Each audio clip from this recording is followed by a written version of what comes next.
వాని ఆస్తి అంతయు అప్పులవారు ఆక్రమించుకొందురు గాక, వాని కష్టార్జితమును పరులు దోచుకొందురు గాక. వాని కృప చూపువారు లేకపోవుదురు గాక, తండ్రి లేని వాని బిడ్డలకు దయచూపువారు ఉండకపోవుదురు గాక.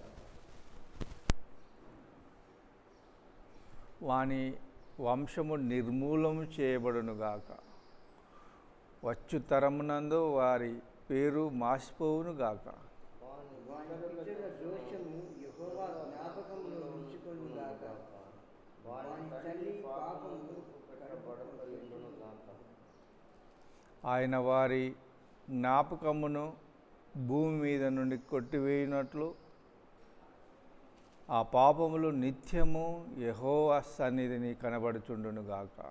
ఏలయనగా కృప చూపు నేనన్న మాట మరచి శ్రమనొందిన వారిని దరిద్రుని నలిపిన హృదయం గలవారిని చంపవలెనని వాడు అతన్ని తరిమెను.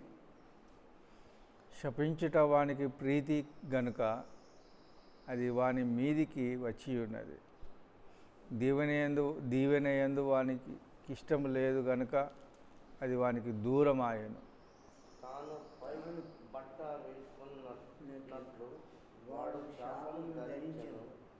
అది నీళ్ళ వలె వాని కడుపులో చొచ్చుకొనినది, తైలము వలె వాని ఎముకలలో చేరి ఉన్నది.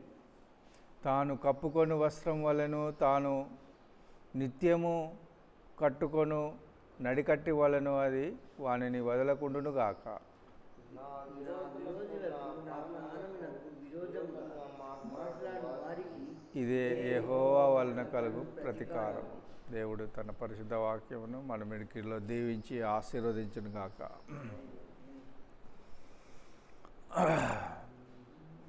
ఇక్కడ ఏం చెప్తున్నాడంటే ఈ యొక్క దుష్టుల గురించి చెప్తున్నాడు. దుష్టులు వాళ్ళు ఏం చేస్తారు, నీతిమంతులకు ఎప్పుడు వాళ్ళు హాని తలబెడతారని ముందు 10వ వచనం వరకు చదువుకున్నాం. వాని యొక్క సంగతి ఎట్లుంటుందో చూస్తామన్నట్టు.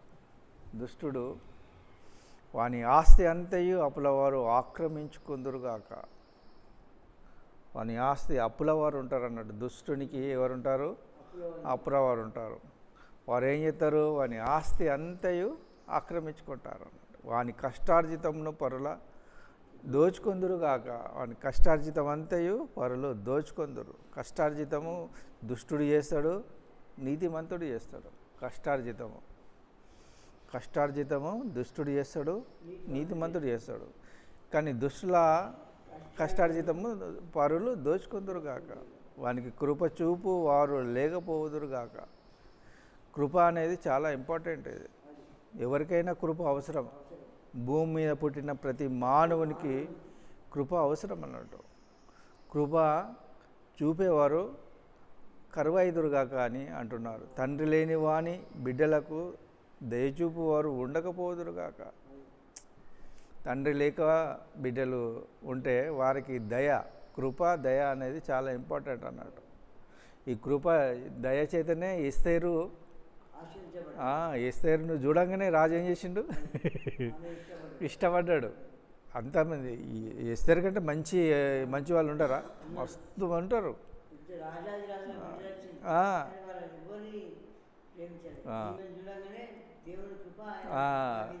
కృప అది దేవుని కృప అట్లా ఉంటుంది అన్నట్టు.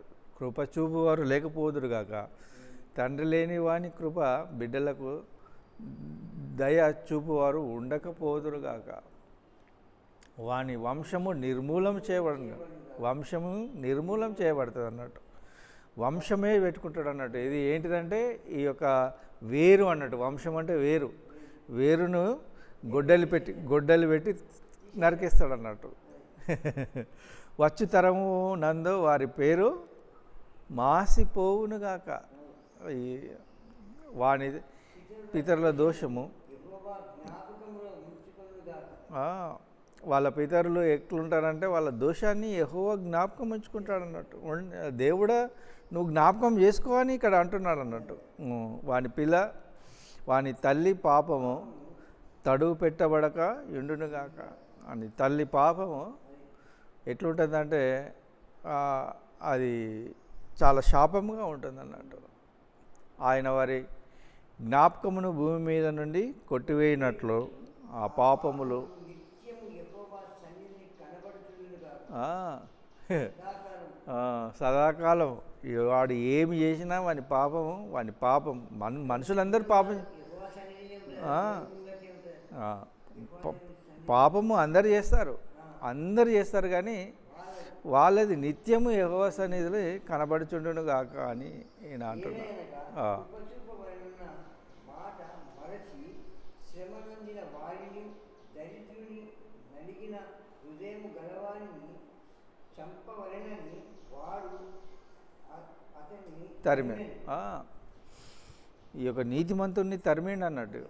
ఈ తరిమినందుకే ఈ యొక్క శాపవచనాలు, ఈ పైన ఉన్న శాపవచనాలన్నీ నీతిమంతుని తరిమినందుకే.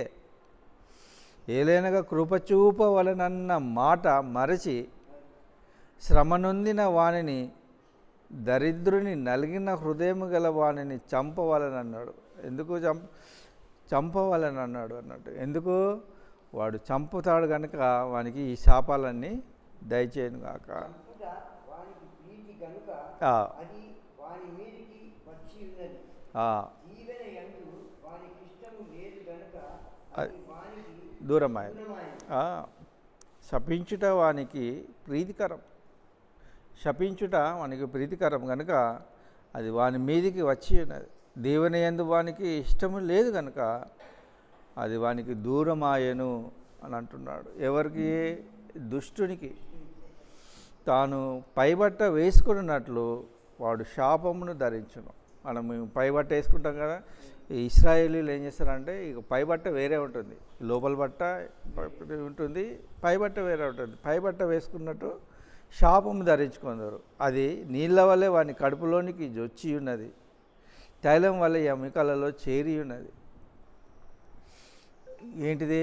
ఈ శాపం అనేది చాలా ఘోరమైన పాపం. పాపంతో వచ్చేదే శాపం.